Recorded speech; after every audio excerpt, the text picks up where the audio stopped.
por favor, você teve tempo para se preparar, agora assista essa live até o final. Você que está aí comigo no Facebook e também você, membro desta igreja, que está no YouTube. Que Deus abençoe a sua vida. Vamos cantar o hino 62 do cantor cristão, Nome Precioso. Leva tu contigo o nome de Jesus o Salvador. Este nome dá consolo, seja no lugar que for. Nome bom, doce a fé, a esperança do porvir. Nome bom, doce a fé, a esperança do porvir. Este nome leva sempre para bem te defender. Ele é arma ao teu alcance quando o mal te aparecer. Nome bom, doce a fé, a esperança do porvir. Nome bom, doce a fé, a esperança do porvir. Oh, que nome precioso,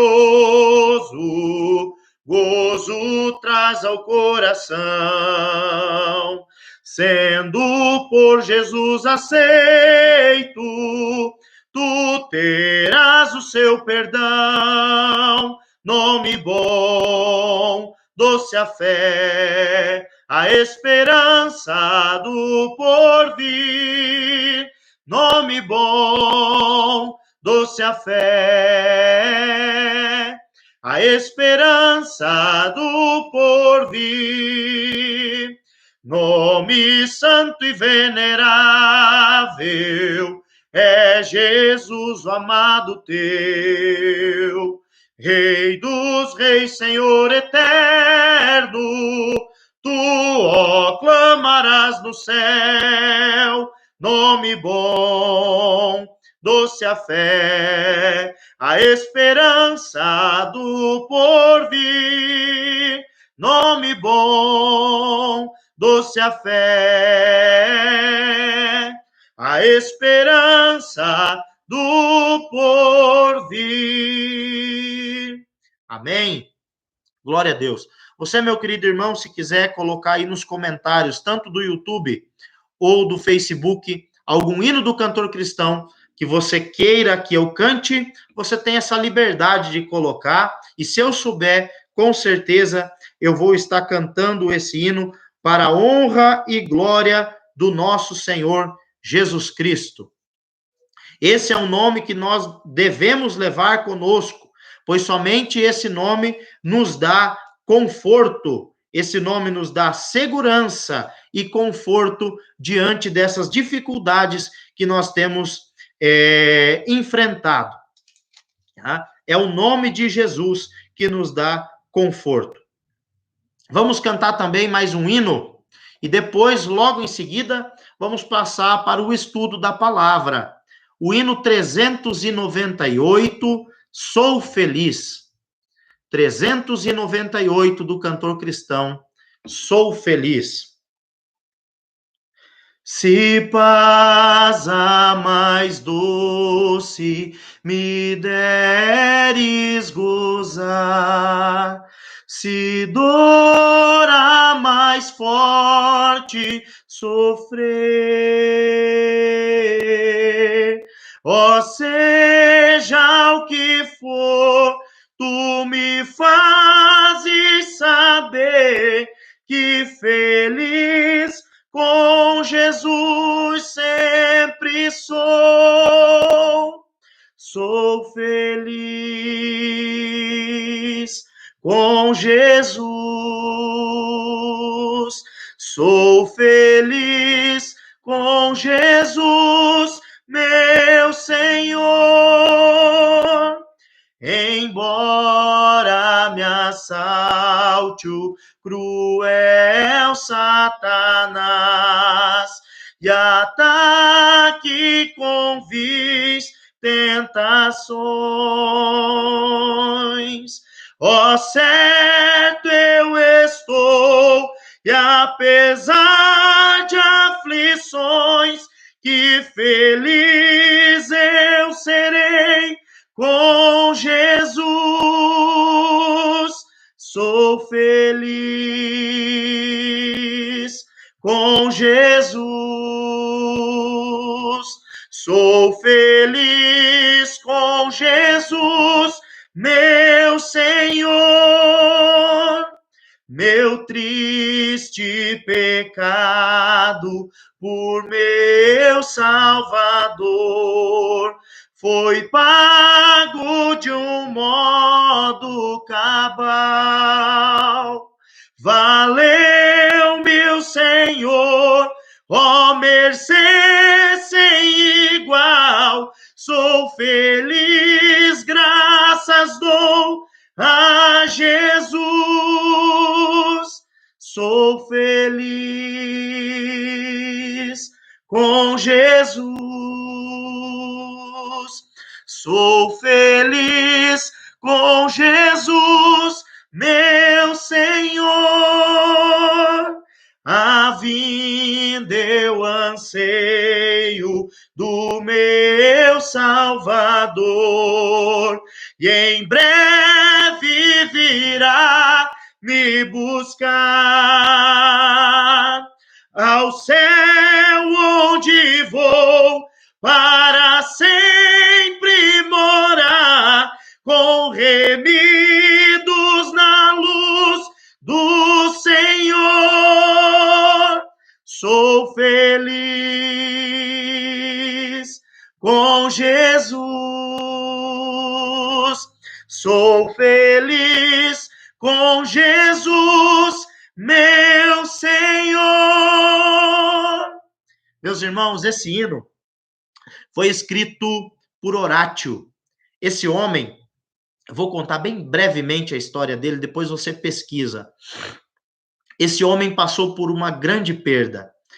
Pegou fogo o seu escritório de advocacia e ele perdeu, um pouco antes disso, o seu filho, né? Seu filho menino. Ficaram, então, apenas as suas filhas. Esse menino era caçula. Ficaram as suas filhas e a sua esposa. E eles, então, decidiram fazer uma viagem de navio para acompanhar um amigo chamado Moody em uma cruzada. Chegando no porto, esse homem recebeu um telegrama e teve que voltar para sua cidade. Sua família embarcou. E algum tempo depois ele recebeu um telegrama da sua esposa dizendo assim: salva, porém só. Aconteceu que o navio que elas estavam naufragou. E esse homem, então, pegou o primeiro navio dos Estados Unidos rumo à Europa. E esse hino, o 398, foi inspirado pelo Espírito Santo nesse momento de tristeza, quando passava com o navio, quando passava pelo navio no local do naufrágio. Veja que hino maravilhoso. Sou feliz com Jesus. Sou feliz com Jesus, meu Senhor. Somente Cristo pode nos fortalecer diante da crise, somente Cristo pode confortar o nosso coração diante das adversidades.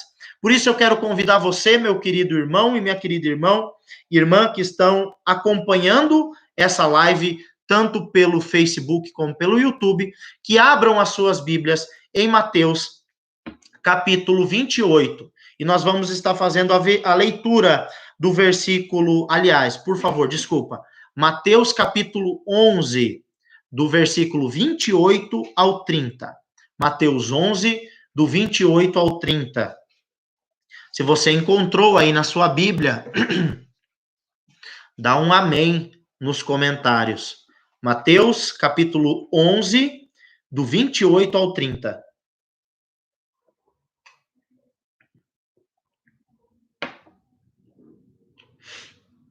Amém? Vamos fazer a leitura da palavra. Mateus capítulo 11, do versículo 28 ao versículo 30. Vinde a mim, todos os que estáis cansados e sobrecarregados, e eu vos aliviarei.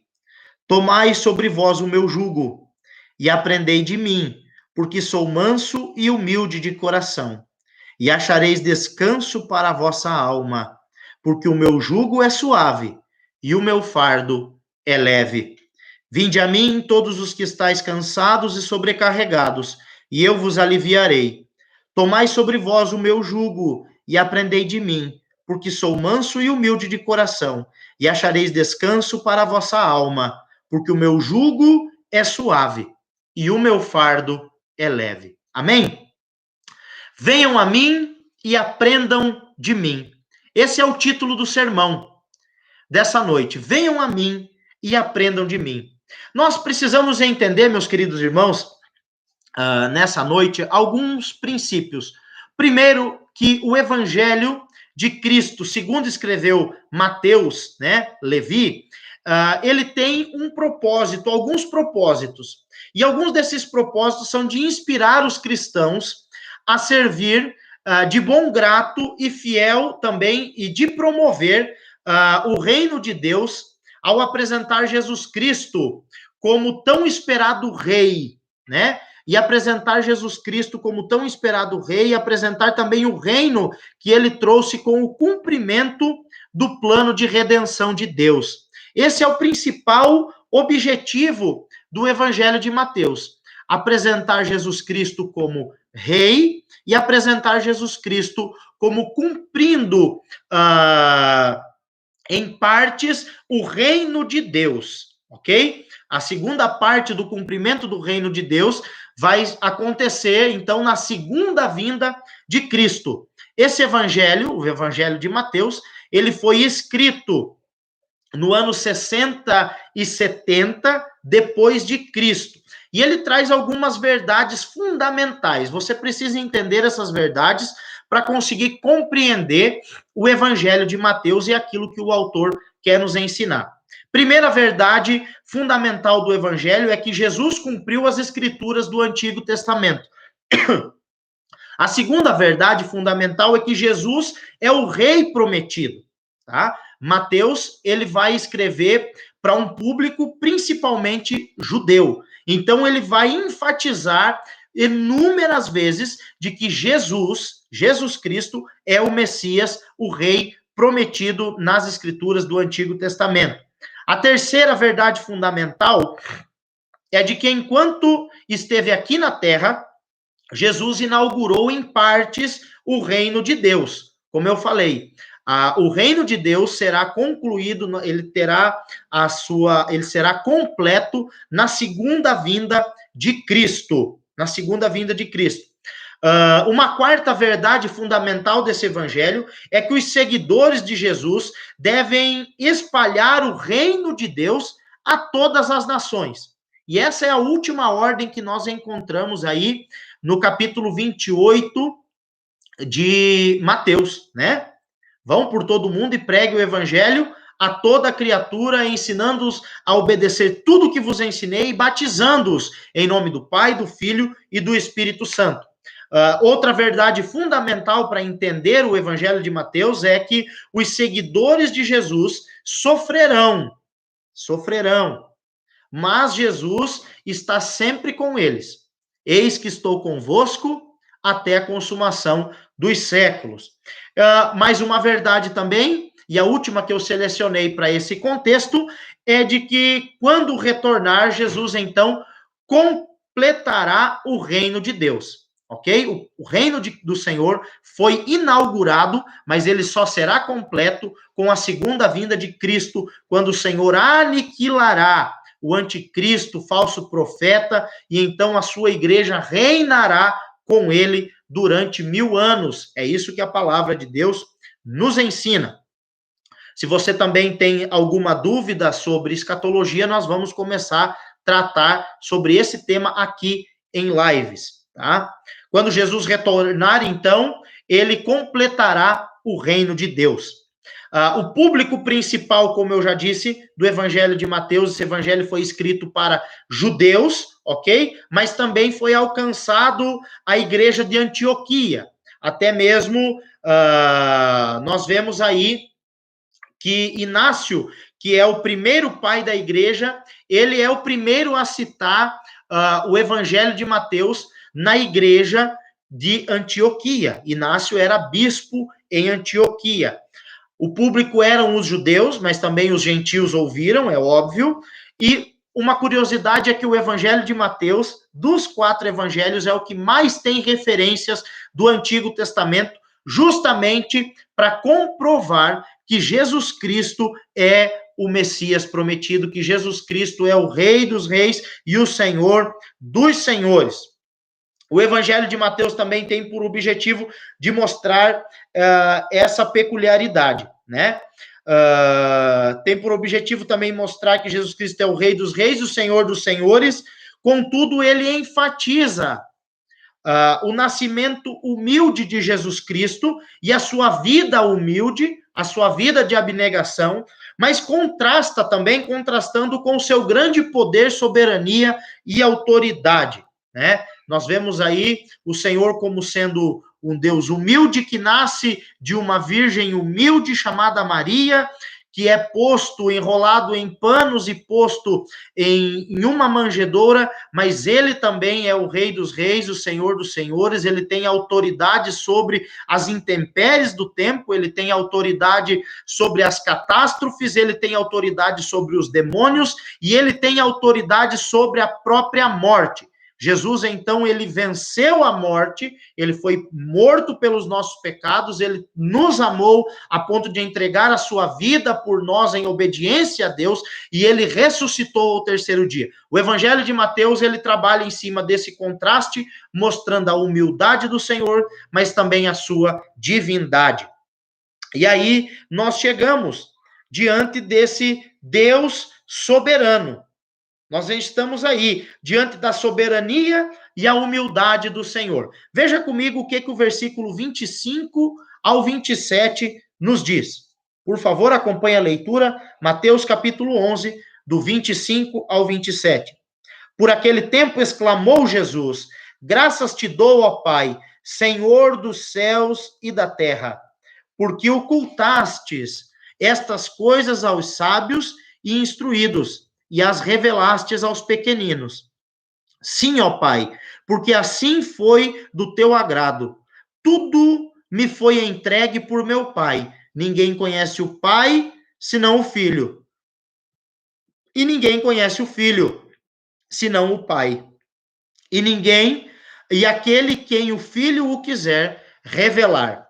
Meus queridos irmãos, nós vemos aqui como Deus, ele é soberano. Como Deus é soberano ao escolher aqueles a quem ele quer revelar essas grandes verdades. Que verdades são essas? As grandezas do evangelho. E o Senhor é soberano ao escolher a quem ele revelará a sua verdade.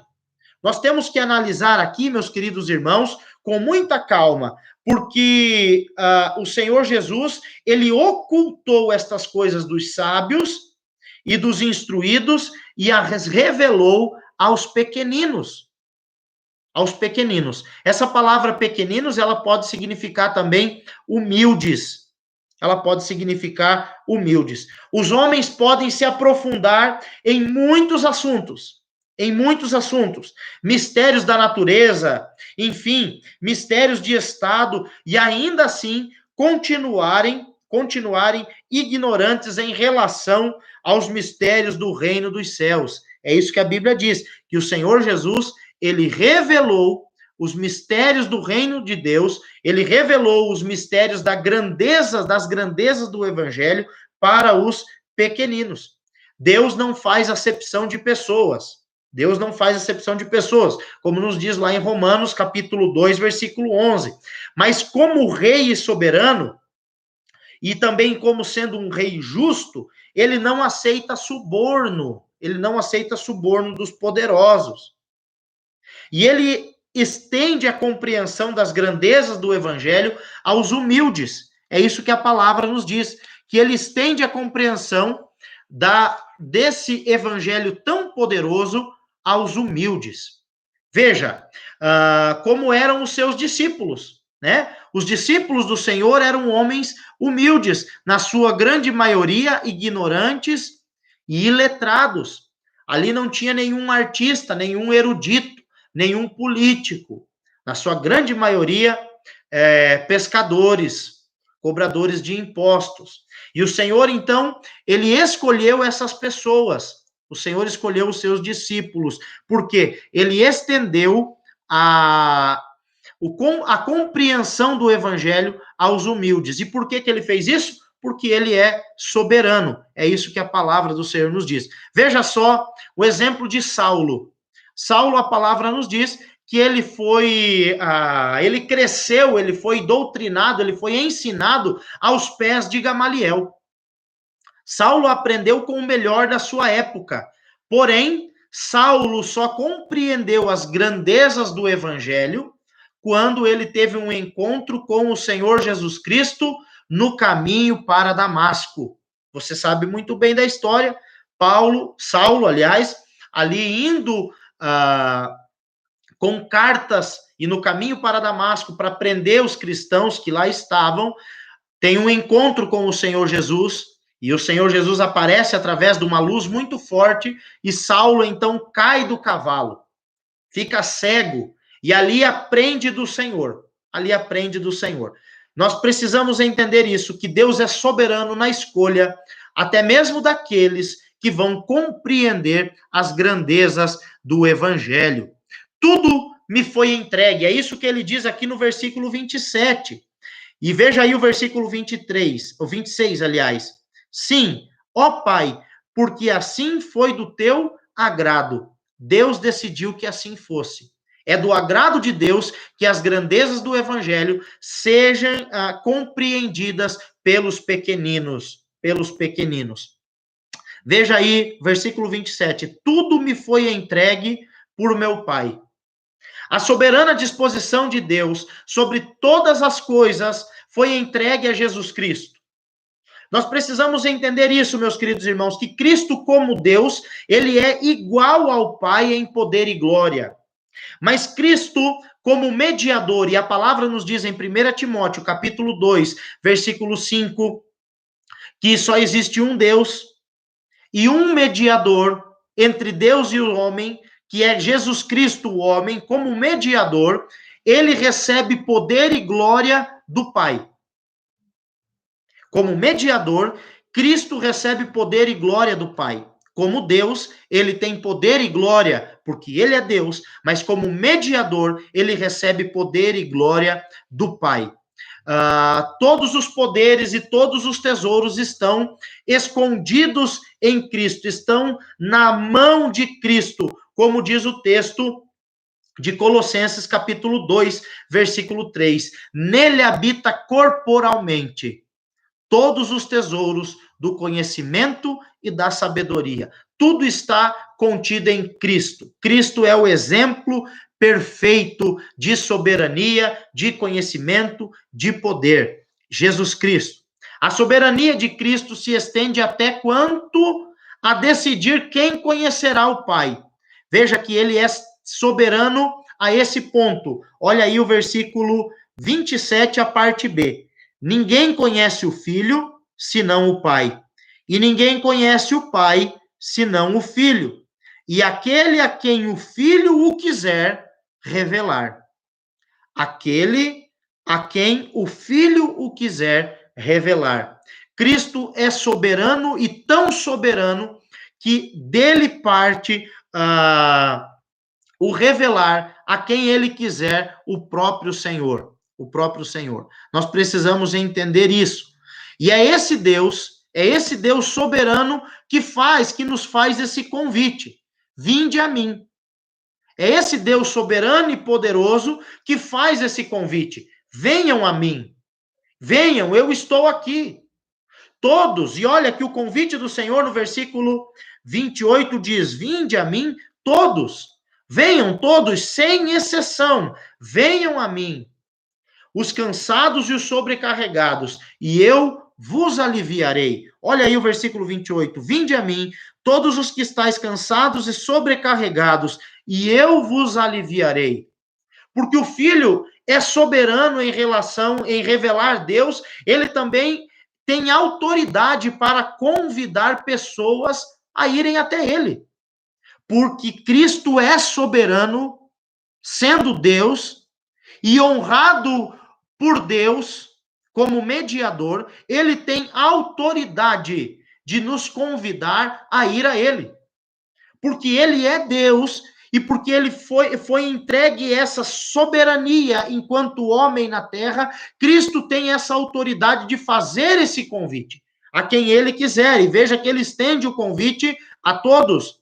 Vinde a mim, todos os que estão cansados e sobrecarregados, e eu vos aliviarei. Por que é que Cristo consegue fazer isso, meus queridos? Porque ele é soberano. Porque Jesus Cristo é soberano. É esse Deus que faz esse convite para nós. É esse Deus soberano que estende a sua poderosa mão para nós. E talvez você esteja se perguntando, mas por que é que eu devo ir a ele? E o texto nos dá alguns motivos, né? O texto nos dá alguns motivos. Primeiro motivo que eu anotei em cima desse texto do porquê eu devo ir até Cristo é porque somente Jesus Cristo tem poder e autoridade para nos aliviar. Somente Jesus Cristo tem poder e autoridade para nos aliviar. Veja o que ele diz: e eu vos aliviarei. E eu vos aliviarei. Somente Jesus. O segundo motivo que eu encontro nesse texto é que são palavras do próprio Jesus. Foi o próprio Senhor que disse isso. Não foi algum. É óbvio que a palavra de Deus ela é inspirada pelo Espírito Santo de Deus, como diz a próprias Escrituras. Pedro vai nos dizer que não houve profecia por vontade humana, mas que toda palavra foi inspirada por Deus. O apóstolo Paulo vai dizer que toda palavra, toda a Escritura é inspirada por Deus. Mas aqui, irmãos, é o próprio Senhor Jesus que diz. São palavras do próprio Jesus Cristo. Veja aí comigo o versículo 28. Vinde a mim, todos os que estáis cansados e sobrecarregados, e eu vos aliviarei. Não sou eu que estou dizendo para você, meu querido.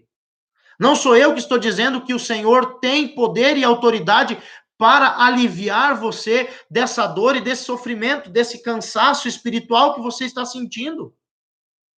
Não sou eu que estou falando para você, é o próprio Senhor Jesus Cristo. Vinde a mim, todos os que estáis cansados e sobrecarregados, e eu vos aliviarei. Olha o que a palavra do Senhor nos diz em Números 23, 19. Deus não é homem para que minta, nem filho do homem para que se arrependa.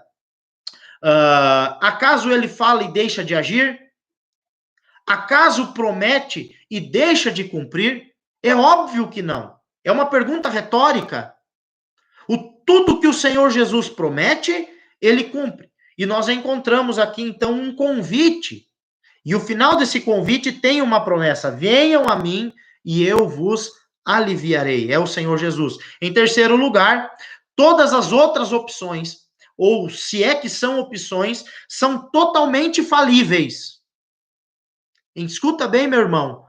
Todas as opções, se é que são opções, são totalmente e completamente falíveis. E a prova disso é que talvez você, que me ouve e me assiste, hoje já tenha tentado de tudo e não conseguiu se livrar desse fardo e desse peso, porque somente Jesus Cristo tem autoridade para aliviar a sua vida. Somente o Senhor Jesus Cristo tem a autoridade para tirar esse fardo pesado que você tem carregado. Veja bem aí, quando Pedro achou estranho o discurso do Senhor em João capítulo 6, no versículo 67, Jesus diz assim para Pedro: vocês também, não só para Pedro, mas para todos os discípulos, vocês também não querem se retirar junto com a multidão? Pedro então diz: para onde para onde não? Para quem iremos nós? Não é nem para onde, é para quem iremos nós. Só tu tens palavra de vida eterna. Todas as outras opções são falíveis. Somente Jesus Cristo tem palavras de vida eterna. Não tem para onde, meus queridos irmãos. E ele está fazendo esse convite. Ele faz esse convite para você hoje. Venham a mim. Venham, eu estou aqui. Eu estou aqui. Venham a mim. Venham, vocês que estão cansados e sobrecarregados, e eu vos aliviarei. Veja aí, então, comigo o versículo 29. Tomai sobre vós o meu jugo, e aprendei de mim, porque sou manso e humilde de coração, e achareis descanso para a vossa alma. Tomai sobre vós o meu jugo. Talvez você, meu querido, que está assistindo, não sabe o que é um jugo. Jugo não é julgo. Eu não julgo, não é o verbo julgar. Jugo aqui é uma canga ou uma cangalha, um instrumento agrícola que era usado para unir um ou dois animais, né? Uma junta de bois, aquilo que via por cima da cabeça, do pescoço dos bois ou dos cavalos para puxar uma charrete ou para puxar uma carroça ou para puxar um arado. Seja uma canga de um animal ou de dois animais. Isso é um jugo. E Jesus então diz aqui que o jugo ou essa cangalha a dele é leve. Veja aí o versículo 29. Tomai sobre vós o meu jugo. Veja que nós estamos debaixo de um jugo. E a Bíblia vai dizer que nós estamos debaixo do jugo do pecado. Cristo aqui, eu quero que você que me assiste aí, entenda muito bem. Cristo não promete independência. Ou você escuta, ou você está debaixo do jugo de Cristo, ou você está debaixo do jugo do pecado. Ou você está debaixo do jugo de Cristo, ou você está debaixo do jugo do pecado. Não existe neutralidade. E Cristo aqui, ele não promete uma independência, mas ele promete um jugo diferente. É isso que ele diz. E muitas pessoas, então, vieram até Cristo, porém não aprenderam nada, ou não aprenderam quase nada. Não aprenderam quase nada. Veja que o Senhor Jesus, ele nos diz, ele nos dá uma ordem aqui. Ele faz um convite. Venham a mim. Esse convite é acompanhado de uma promessa. E eu vos aliviarei. Mas ele também agora nos dá uma ordem no versículo 29. Tomai o meu jugo. Tomai a canga que eu tenho para vocês. Coloquem no pescoço a cangalha que eu tenho para vocês. E aprendei de mim. E aprendei de mim. O jugo do Senhor está ligado com o aprendizado. O jugo do Senhor está conectado ao aprendizado. E muitas pessoas vieram até Cristo, estão diante de Cristo, mas ainda estão carregando o fardo pesado da lei, o fardo pesado do pecado. Estão com os seus pescoços debaixo do jugo da escravidão do pecado. E por que estão assim? Porque não querem aprender do Senhor Jesus. Vamos fazer uma continha básica aqui, para você, meu querido irmão, que me acompanha aí pelo YouTube ou pelo Facebook. Supondo que você é um cristão convertido há 10 anos, tá? Supondo que você aceitou a Cristo no dia 15 de abril de 2010. Hoje estaria completando 10 anos de que você é cristão. E que você, durante todo esse tempo, durante 10 anos, você foi 2 vezes por semana à igreja. Tá? Você orou, leu a Bíblia, foi pregado a palavra para você, você cultuou a Deus, você cantou, você, enfim, fez aí as suas devocionais, e você durante 2 vezes por semana apenas, eu quero usar somente esse exemplo, você ouviu a palavra de Deus na igreja, fora as vezes que você estava na sua casa e leu a Bíblia na sua casa. Na igreja, você ouviu a palavra de Deus durante 8 vezes por mês. Se você multiplicar 8, 2 vezes, você ouviu na quarta e no domingo. Aí você multiplica por 12 meses. Você ouviu a palavra de Deus 96 vezes por ano. 96 pregações dentro de um ano. Se você multiplicar por 10 anos, por 120 meses, você ouviu ao longo de 10 anos de crente 11.520 palavras pregadas do Senhor Jesus. Nessa nossa suposição, você está em uma igreja bíblica. Nessa nossa suposição, você é um cristão frequentador 2 vezes por semana da palavra de Deus. Você vai à igreja 2 vezes por semana. 2 vezes por semana apenas. Você ouviu em 10 anos 11.520 sermões. E é muito provável, meu querido e minha querida irmã, é muito provável que você ainda esteja enfrentando situações lá do início da sua caminhada. É muito provável que depois de 10 anos, e eu sei que tem pessoas aqui assistindo essa live, irão assistir esse vídeo, que tem 10, 20, 30, 50 anos de crente. Outros têm menos, é óbvio, começaram na vida cristã tem muito pouco tempo.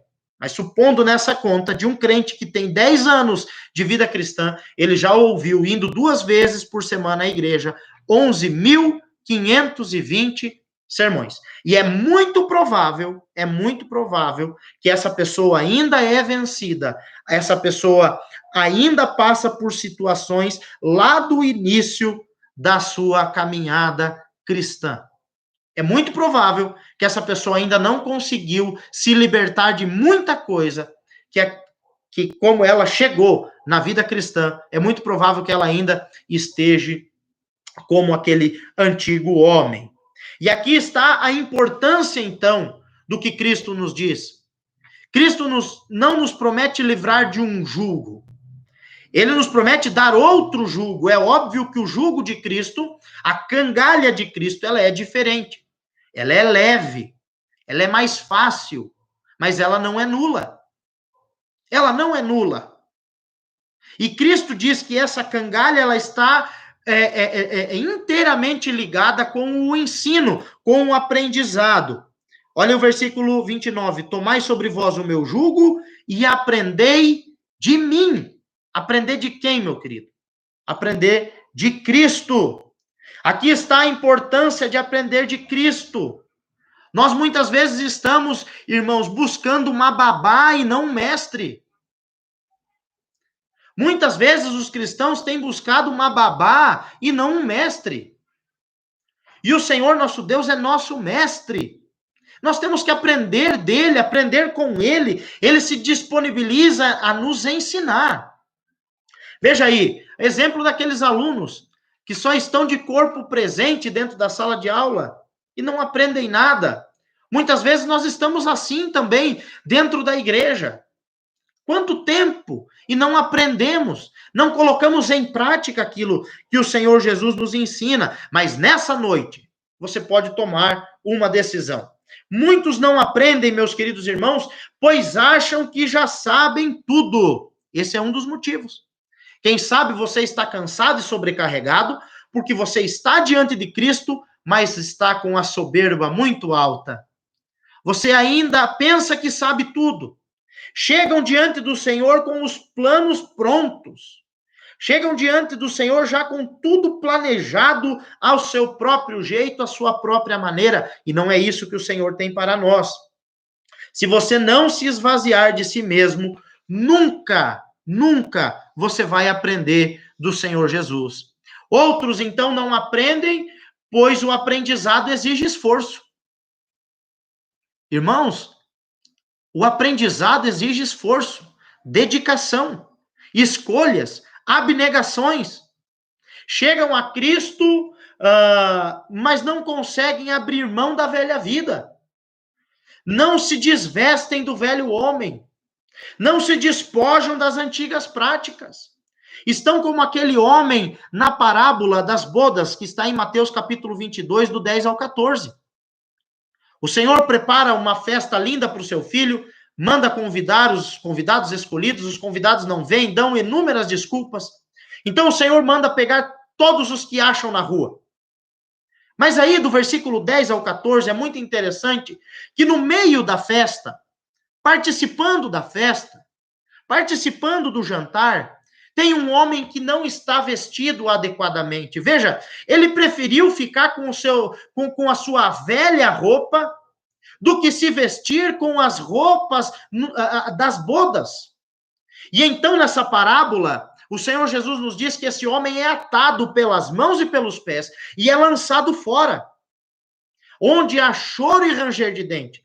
E assim será, meus queridos irmãos, com aqueles convencidos que estão diante do Senhor, mas não abrem mão do jugo do pecado.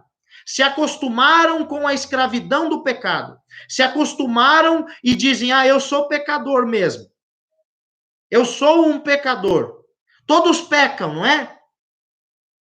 Se convenceram do pecado. E esses, meus queridos irmãos, esses são aqueles que dizem Senhor, Senhor, mas não entrarão no reino dos céus. Entenda que decidir-se por Cristo é decidir-se por uma escolha. E essa escolha você precisa tomar na sua vida, você vai precisar abrir mão de muita coisa. Você precisa tirar esse fardo pesado das suas costas e encarar o jugo que Cristo tem para você. Outros não aprendem, pois estão ali só por interesse próprio. Existe uma diferença entre a multidão e os discípulos. Veja que os discípulos seguem o mestre, com muito pão ou pouco pão. Os discípulos não estão nem aí se vão ter que dormir no relento ou vão ir para uma casa. Os discípulos seguem o mestre, mesmo que pareça incoerência o mestre mandar com que eles entrem no lago adentro. E eles ainda continuam remando contra os ventos, porque o Senhor tinha mandado com que eles fossem. Mas a multidão segue a Cristo apenas pelos sinais. A multidão está diante de Cristo porque Cristo a alimenta com pão e com peixe. Quem é você nessa noite? Você é multidão ou você é discípulo? A sua vida cristã, ela se iniciou por qual motivo? E a que ponto você está hoje? Você é multidão ou você é discípulo? A multidão só está interessada nos sinais. Os discípulos estão interessados na palavra daquilo que sai da boca do mestre. No entanto, talvez você se questiona, como saber que eu aprendi? E essa é uma resposta muito simples para essa indagação. Como é que você sabe que aprendeu? Na prática. A prática vai mostrar se você aprendeu. O teu cotidiano, o teu dia a dia, vai revelar como você reage diante das adversidades.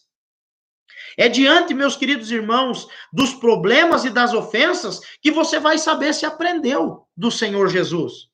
Olha, é diante dos problemas, é diante de todo esse mundo tão brilhante, desse mundo tão atrativo, que você vai demonstrar se você ama o Senhor acima de todas as coisas mesmo. É diante, meus queridos irmãos, dessas crises que nós vivemos, e uma estamos vivendo agora, essa pandemia, que você vai demonstrar se você aprendeu a amar o próximo. Porque talvez um vizinho seu está precisando aí de um alimento, está precisando de um remédio, está precisando de um auxílio. É agora, diante dessas dificuldades, que a igreja mostra se aprendeu verdadeiramente ser igreja. Porque o que nós temos visto por grandes pastores televisivos, por grandes influenciadores digitais, são cultos e lives onde a intenção é divulgar a conta bancária da igreja. Onde a preocupação não é se tem algum irmão que está precisando de um remédio, de uma cesta básica, de uma oração, mas sim de dizer que estão passando por necessidade financeira. É num momento difícil, meu querido irmão, que nós demonstramos se amamos o próximo ou não. É na prática, é no dia a dia. É no dia a dia, meus queridos irmãos, que nós vamos demonstrar se amamos os nossos inimigos. É fácil amar os amigos, Jesus vai falar isso em Mateus capítulo 5. Mas nós precisamos amar, a Bíblia diz, e orar pelos nossos inimigos. Nós precisamos fazer isso. E é na prática. Também é na prática, meus queridos irmãos, que nós vamos demonstrar se aprendemos a perdoar. Pedro, quando Jesus disse isso, Pedro disse, acaso tem que perdoar 7, né, Senhor? 7 vezes já tá bom. E Jesus usa uma expressão hebraica que significa muito mais. E Jesus diz, olha, não só 7, mas 70 vezes 7. Está lá em Mateus 18. É na prática, meus queridos, que nós demonstramos se aprendemos ou não pedir perdão. Pedir perdão. É na prática. Por isso o Senhor Jesus, em Mateus capítulo 7, versículo 24, ele diz que os 2 fundamentos, os 2 alicerces são ouvir as palavras do Senhor e colocar em prática. É ouvir e praticar. Ouvir e praticar. Nós precisamos colocar em prática isso. Não é apenas ouvir a palavra do Senhor, porque muitos têm feito isso. Só têm ouvido a palavra, mas não têm praticado. Não têm colocado a palavra do Senhor Jesus em prática. E aí está lá em Mateus 7, versículo 24, todo aquele, pois, que escuta estas minhas palavras e as pratica, assemelhá-lo-ei ao homem prudente que edificou a sua casa sobre a rocha. Assemelhá-lo-ei ao homem prudente que edificou a sua casa sobre a rocha. É isso que nós precisamos fazer, ouvir e praticar a palavra de Deus, ouvir e praticar. Ao contrário de outros sábios que são arrogantes, o Senhor Jesus Cristo, ele nos ensina com mansidão e com humildade de coração. Nos ensina com amor e somente os seus ensinamentos são capazes de penetrar tão fundo a ponto de trazer paz em momentos difíceis, a ponto de trazer alento em momentos de guerra, a ponto de acalmar o nosso coração diante das tragédias e gerar em nós esperança diante das calamidades que acontecem aí, das problemáticas que nós enfrentamos no mundo. Mais do que um socorro para a nossa vida, para o nosso corpo físico, o Senhor também é socorro presente, bem presente para a nossa alma. Veja aí o que ele diz no final do versículo 29, porque sou manso e humilde de coração, e achareis descanso para a vossa alma. O Senhor não é arrogante, o Senhor é manso e humilde de coração, porque ele se importa conosco. Versículo 30. Porque o meu jugo é suave e o meu fardo é leve. Jesus oferece um fardo fácil e leve, mas ele não nos exime desse fardo.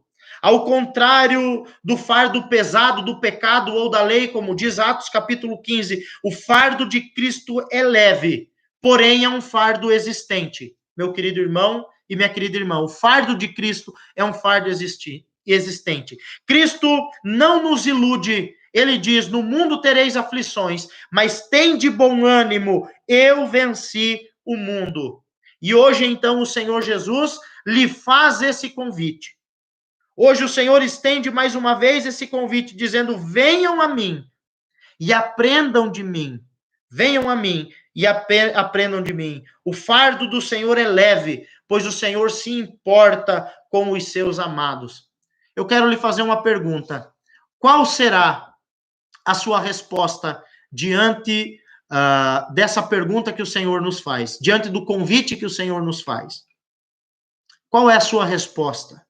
O Senhor, nessa noite, ele lhe chama, lhe convida, dizendo: venham a mim, todos os que estão cansados e sobrecarregados, e eu vos aliviarei. Aprendei de mim. Não adianta só vir, você precisa aprender, meu querido irmão. Você precisa aprender do Senhor. Você não pode também só ouvir, você precisa praticar aquilo que o Senhor ensina, que a palavra do Senhor ensina. Qual a sua resposta diante desse convite? Que Deus abençoe a sua vida poderosamente. Ore comigo. Santo Deus e Pai, queremos te agradecer pela exposição da tua palavra.